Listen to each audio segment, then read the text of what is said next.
Welcome to स्टेनोपाथ। Dictation शुरू होने में 3 सेकंड शेष। स्टार्ट।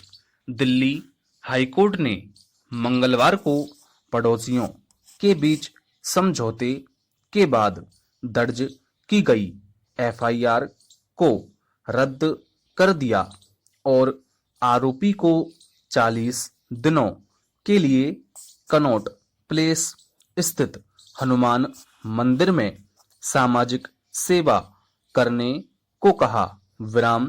जस्टिस ज्योति सिंह ने राजा नामक आरोपी द्वारा दायर की गई याचिका को स्वीकार कर लिया, जिसमें भारतीय दंड संहिता की धारा 354 और पॉक्सो अधिनियम की धारा 12 के तहत 2018 में दर्ज की गई एफआईआर को रद्द करने की मांग की गई थी।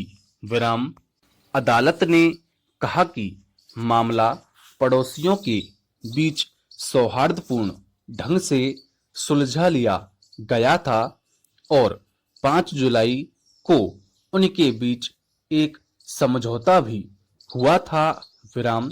जस्टिस सिंह ने कहा कि दोनों पक्ष युवा थे और अगर एफआईआर रद्द कर दी गई तो शिकायतकर्ता, उसकी मां और भाई को कोई आपत्ति नहीं थी।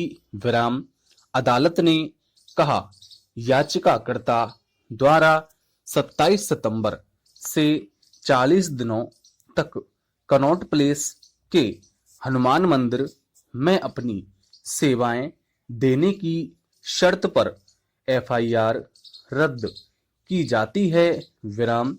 जस्टिस सिंह ने आदेश दिया कि मंदिर का प्रबंधन आरोपी की सेवाओं की निगरानी करेगा और सामाजिक सेवा अवधि के अंत में एक रिपोर्ट रिकॉर्ड पर रखी जाएगी। अदालत ने आरोपी को हर दिन 2 घंटे सेवाएं देने का निर्देश दिया और संबंधित जांच अधिकारी को उसकी सेवाओं की निगरानी करते रहने को भी कहा। इलाहाबाद हाईकोर्ट ने कहा है कि चार्जशीट दाखिल होने के बाद भी किसी मामले की जांच दूसरे थाने की पुलिस को ट्रांसफर की जा सकती है और इसके लिए संबंधित अदालत से अनुमति लेने की कोई आवश्यकता नहीं है। जस्टिस उमेश चंद्र शर्मा की पीठ ने यह भी कहा कि न्यायालय द्वारा किसी भी अपराध का संज्ञान लेने के बाद भी पहले प्रस्तुत की गई पुलिस रिपोर्ट के आधार पर पुलिस किसी मामले में आगे की जांच करने के लिए स्वतंत्र है।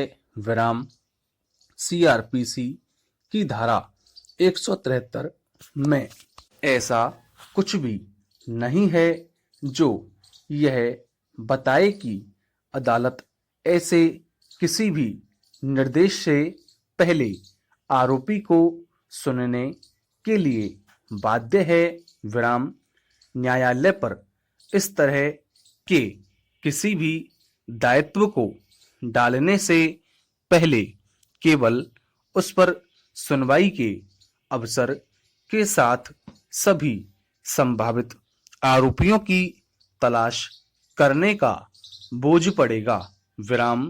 इन टिप्पणियों के साथ अदालत ने आरोपी द्वारा आईपीसी की धारा 147, 149, 323, 452, 435, 504 और धारा 506 के तहत एक मजिस्ट्रेट अदालत के समक्ष लंबित मामले की कार्यवाही को रद्द करने के लिए दायर सीआरपीसी की धारा 482 के तहत दायर एक आवेदन को खारिज कर दिया। विराम।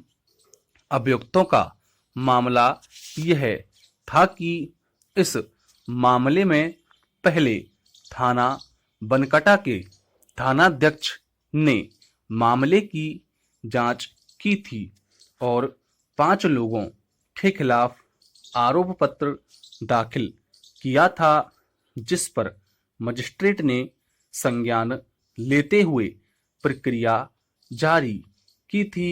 विराम। हालांकि बाद में शिकायतकर्ता द्वारा मामले को पुलिस स्टेशन बनकटा से पुलिस स्टेशन कोतवाली सलेमपुर में स्थानांतरित करने के लिए एसपी के समक्ष एक आवेदन दायर किया गया था और इस आवेदन को अनुमति दी गई और पुनः जांच का आदेश दिया गया। विराम। इसके बाद कोतवाली सलेमपुर के एसआई ने मामले की दोबारा जांच की और आवेदकों सहित 8 लोगों के खिलाफ आरोप पत्र दायर किया, जिस पर मजिस्ट्रेट ने संज्ञान लिया। विराम।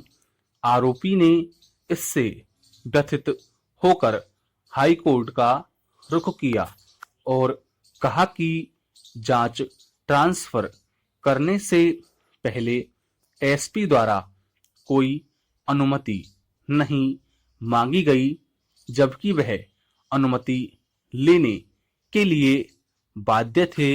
विराम।